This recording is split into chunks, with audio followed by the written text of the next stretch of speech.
Spring is here, and we have to start the season right with 6 weeks of Stoke, a skateboarding workshop brought to you by Together Philly and Live Supply, geared to help everyone understand skateboarding. This program will run every Saturday and Wednesday, starting April 12th through May 17th. So you have to act fast because there's limited spots available.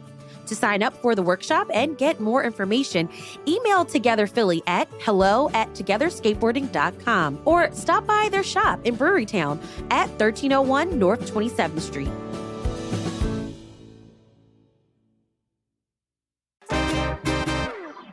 Every Wednesday, we're digging into politics, and this week, we're chatting with Councilmember Cindy Baz. She spent years fighting against nuisance businesses in the 8th District, and I got a chance to sit down with her to talk all about it in her City Hall office. It's Wednesday, April 9th. I'm Trinae Nuri, and here's what Philly's talking about.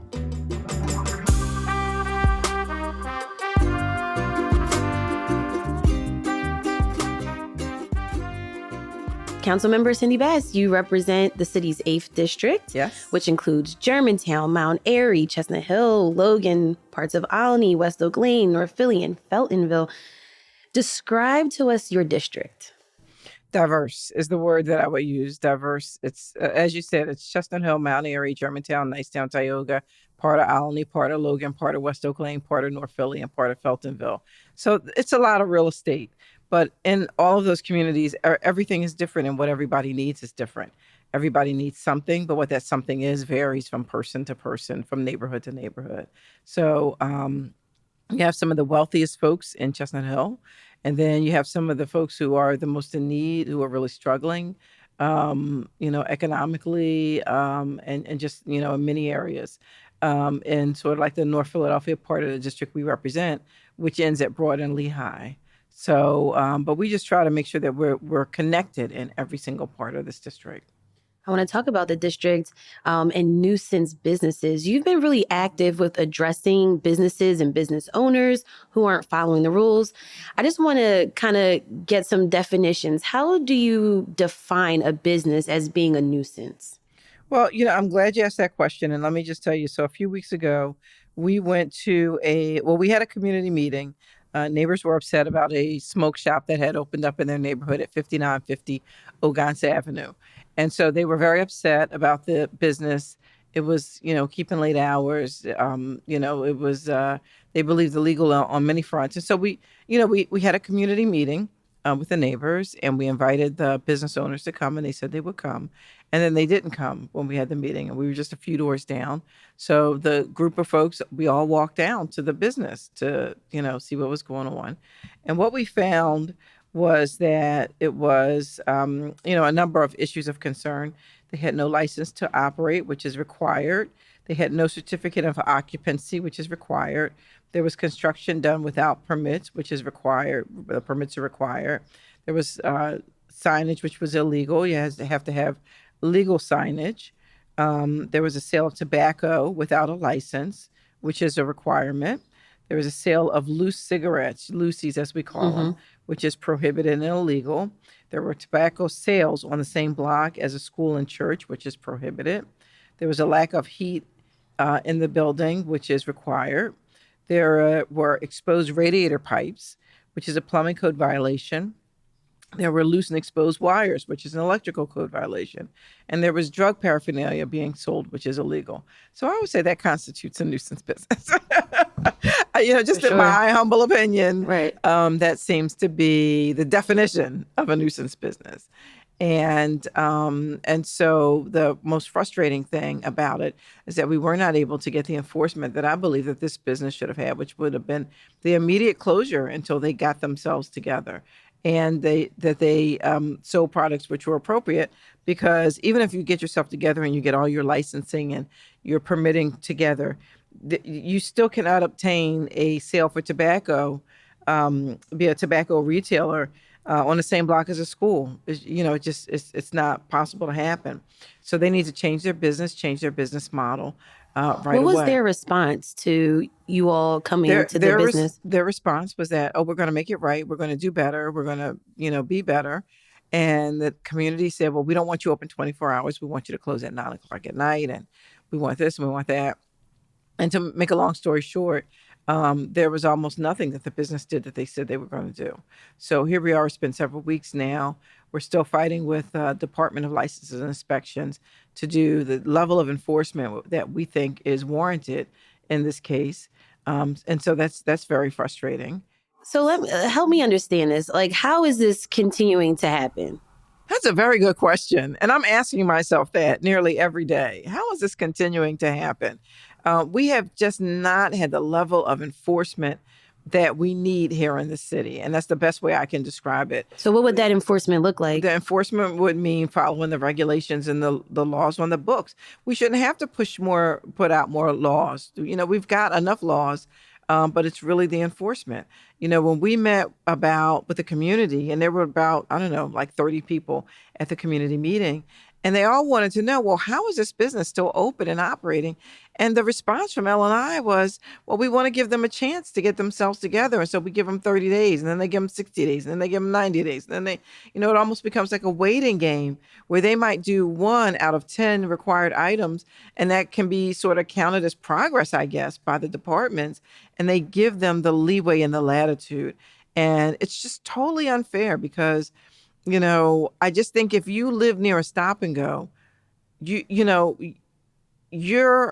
almost as if their needs to operate and to make money supersede your needs as a member and resident of the community to have a quiet, comfortable, respectful business in the neighborhood. That's what it feels like. So I'm curious, are you proposing any new legislation, or like how does a council member kind of get that enforcement in her district? Well, we're putting together new bills, even though I really feel like we have enough on the books that we should be able to because you made enforce. a bill under even former Mayor Kenny's administration. This was involving selling like illegal drugs and alcohol, gambling, prostitution, all of that. So, yeah, that bill was the nuisance business bill, which was requiring them. There's certain things that if you have the restaurant license that you're required to do. To serve food, you can't have like the plexiglass. And that became sort of like a distraction even because there was so much conversation about plexiglass and, oh, this is terrible. And, oh, the Daily News and the Inquirer. The seller from the buyer. Yeah. Right. The local papers made a big deal about, you're going to get people killed and this and that. And you have to stop and say, why is this restaurant model feel the need to have plexiglass or, bulletproof glass up? Why is it that they feel that their clientele is so different from any other restaurant model? And that's because they operate as restaurants. This business model is operating really as some sort of an illegal bar / candy store / beer takeout joint. They're not operating as a restaurant, which is what they're required to do. Or else the other thing is the city really has the responsibility to snatch that license away. Is this about L&I needing more staff, or do they need something like a push to kind of push this along? Like, what is it?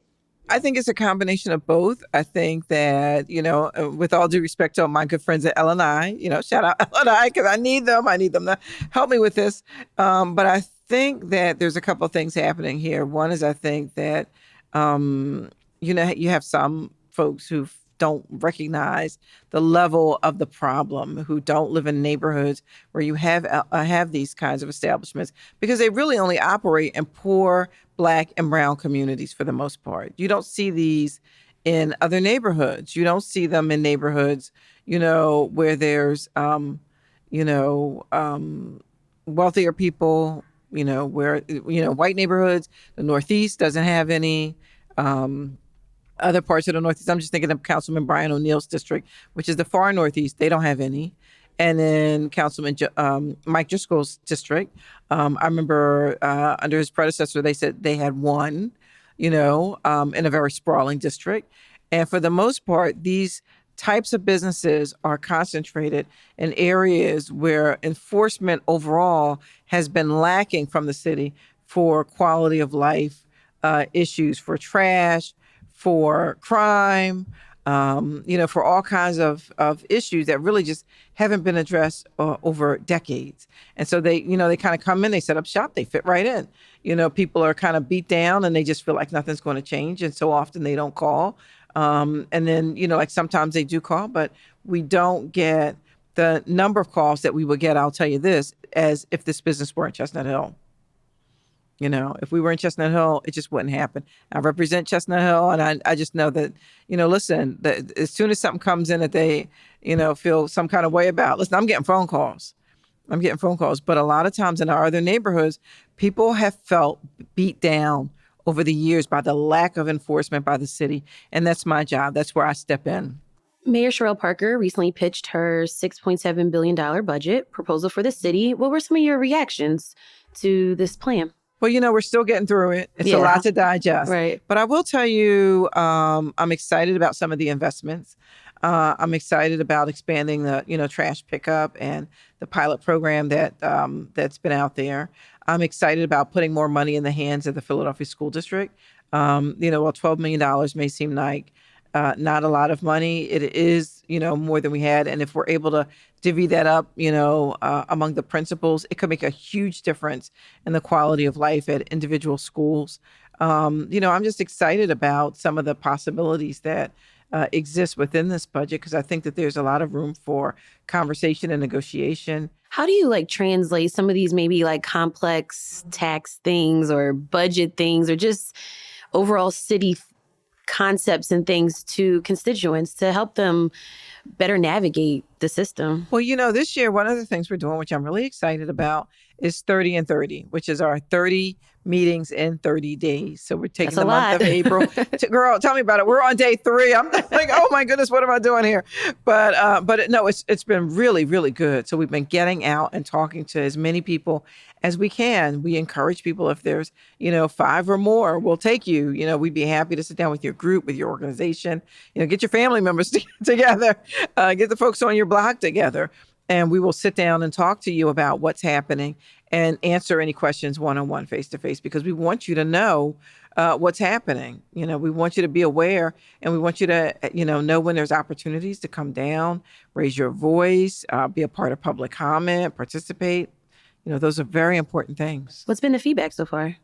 Oh, it's been great. So we've got almost all of our slots filled up for 30 and 30, which says that people want to talk, they want to know. And this is the budget presentation that City Council composed. And we're taking this out and about so that people can have a sense of exactly, what's at stake, what's on the table. So you have a page for key terms like the term operating budget, capital budget, fiscal year, things like that, budget highlights. Cool. Yeah, so that's something that we think is very useful. So we take that out, and then we, want to go through that and also answer any other questions people have in their neighborhood about neighborhood projects, the rec center, the stoplight on the corner, the potholes down the block, all those kinds of things. So, being out and accessible is what we do, what we love to do, because it's a great way to connect with folks. So now on Sundays, we try to do, that's my Sabbath, so we try to do via Zoom. But pretty much any other time, we're in person or in Zoom, but, we're making it happen. And I'll say for some nights, we're doing 2 meetings because, as you know, this month is a few holy days. There's Easter, right, exactly. Good Friday. Yeah. So there's a few days when you can't, have these events. So, but we're doing them every other night we can. We'll talk more about some other legislative priorities after this break.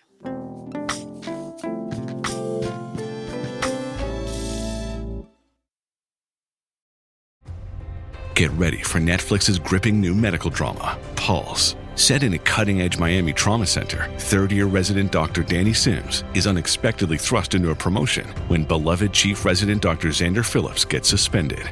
Then, with the emotional and physical stakes at their highest, a storm will push the hospital and its residents to their limits. Witness how life can change in a heartbeat when you're operating under pressure. Watch Pulse, only on Netflix. This episode is brought to you by Loom by Atlassian. Are you feeling stuck at work? Get your team unstuck with Loom video messaging and move work forward. Use Loom to simultaneously record both your screen and yourself to share a quick update, provide feedback, train a colleague, and everything in between. Plus, add Loom AI to your meetings for instant written notes and recordings. Try Loom today at Loom.com. That's LOOM.com. I want to talk about a recent meeting that you had this month about speed cameras in school zones in an effort to protect students from reckless drivers. You had some concerns about the bill, specifically because it was sponsored by not a district council member, but someone who's an at-large council member. What's the issue with that? So let me just say this. So it was cast by, by the press that the issue was around, who introduced it and whatnot. That's not the issue here. The issue is I'm responsible for my district, and that if I'm going to vote on something, I need to know about it. I had no knowledge. When I say no, I mean no knowledge, no information whatsoever. And so the bill came before us in committee. And it was telling because if you looked at the bill when it was introduced, there were no co-sponsors. And generally a bill that's introduced would have co-sponsors on it, especially something around speed cameras. And I support the bill, just to be clear, I support the bill. But generally a bill like this with speed cameras, you would probably have out of the 17 members, 17 signers wanting to co-sponsor something like that because it's popular. Look, we all support speed cameras. We want to keep kids safe, all of those kinds of things. The question was, why weren't we talked to at all about this particular proposal? And then one of the concerns was the placement of the cameras, because again, I'm the responsible party at the end of the day. And so if I don't know where they're being placed or why they're being placed, where they're being placed, and something happens, they're not going to go to that person. They're going to, Cindy Bass, why did this happen? And so just taking full accountability and responsibility for what happens, I just had to push pause and say, well, wait a minute. I haven't heard of this bill. No one's discussed it with us. There was no briefing. Normally on a bill like this, you brief your colleagues. There was no briefing. Normally on a bill like this, you would ask for co-sponsorship. There was no co-sponsorship, which is unheard of, and especially because it touched 5 districts. Mine, Councilman Jeffrey Young in the 5th, Councilwoman Jamie Gauthier in the 3rd, Councilwoman Ketsi Lazada in the 7th, and Councilman Mike Driscoll in the 6th. And none of us knew anything about it. And we all support it, and we all would have loved to have been a signer and supported it. But it just didn't happen that way. I talked to the bill sponsor. We ironed everything out afterwards. Everything's good. But I think, that it was just maybe a little bit of a sort of like a misunderstanding, I would say, in terms of not reaching out to district members. It was cast as, oh, this is about, councilmanic prerogative, or this is about, not supporting, children, or, I have a child who catches the bus and crosses the street and is in Center City and near traffic, everywhere we go. Why wouldn't I want all children to be safe? That, I take exception with that. So I'm sorry. I just thought that was just the way it was cast was really just unfair and inaccurate.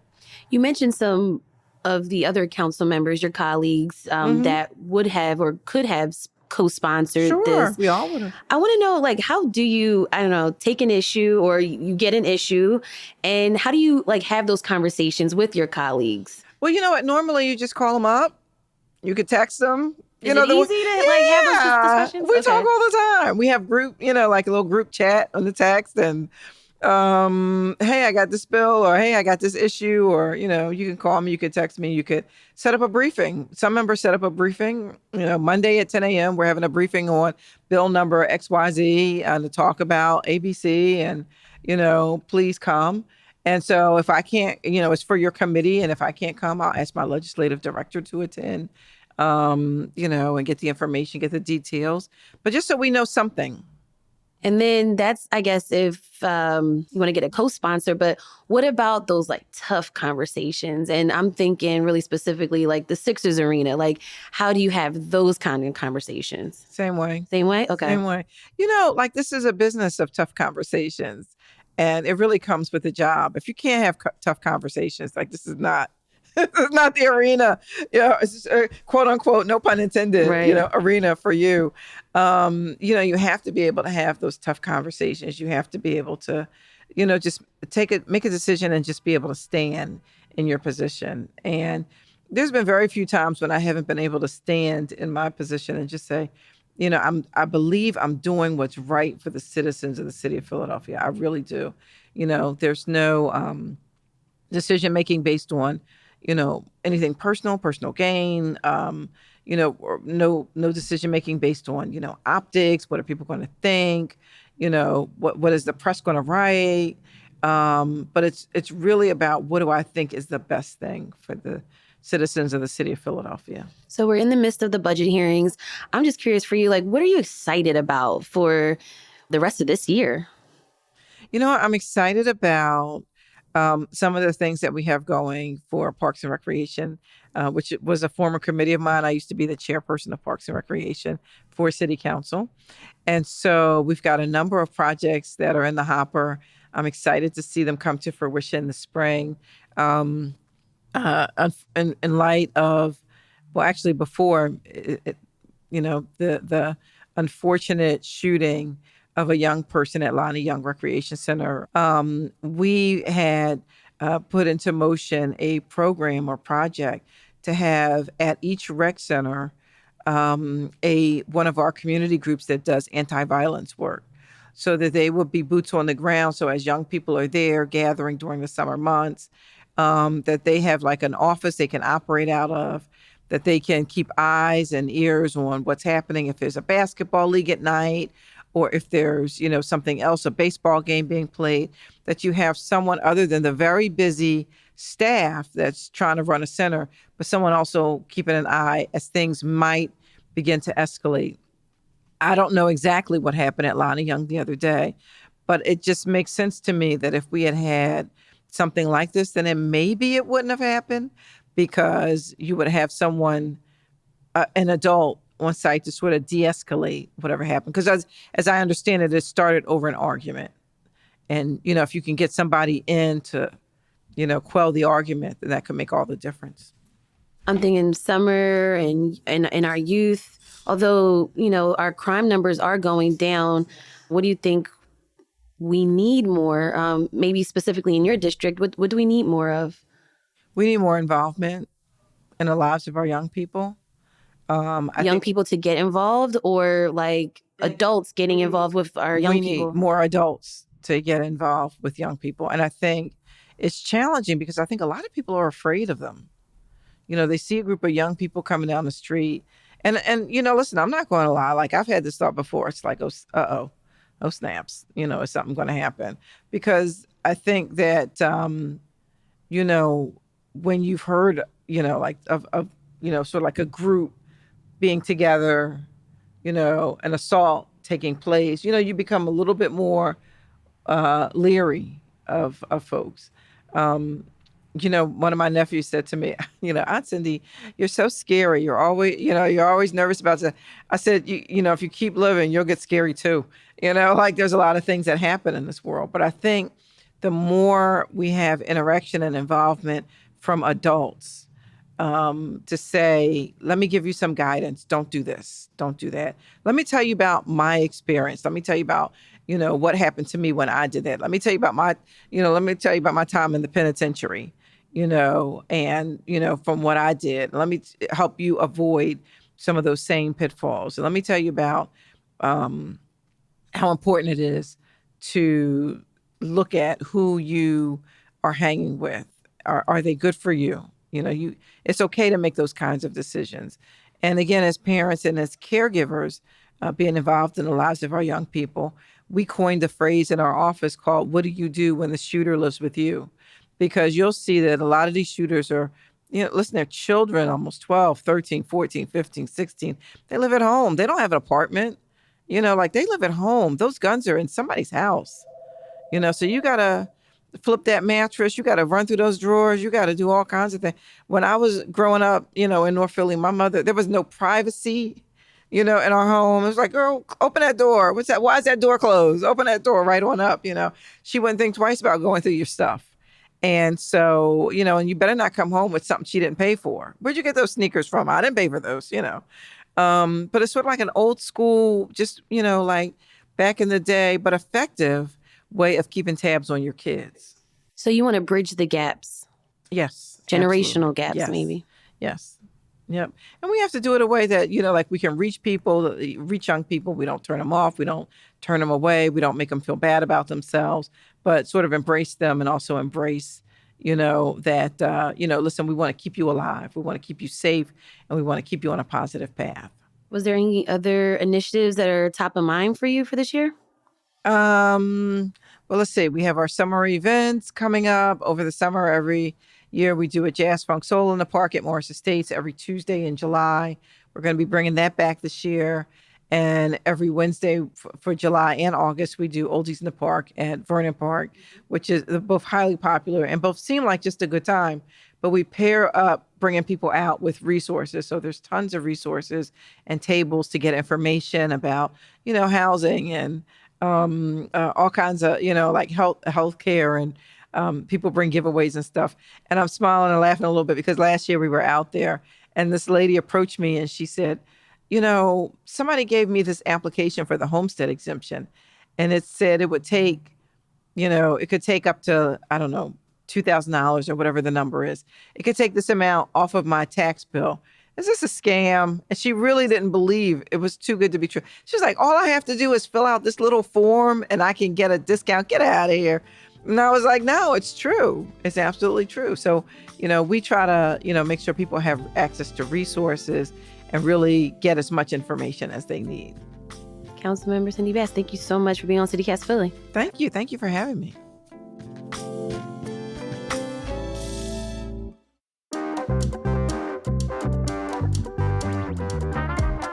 That's all for today here on CityCast Philly. If you enjoyed this episode, tell a friend, rate the show, leave us a review, and hit that subscribe button. Be sure to sign up for our morning newsletter, Hey Philly, so you can learn more about what else Philly's talking about. We'll be back tomorrow morning with more news from around the city. Bye.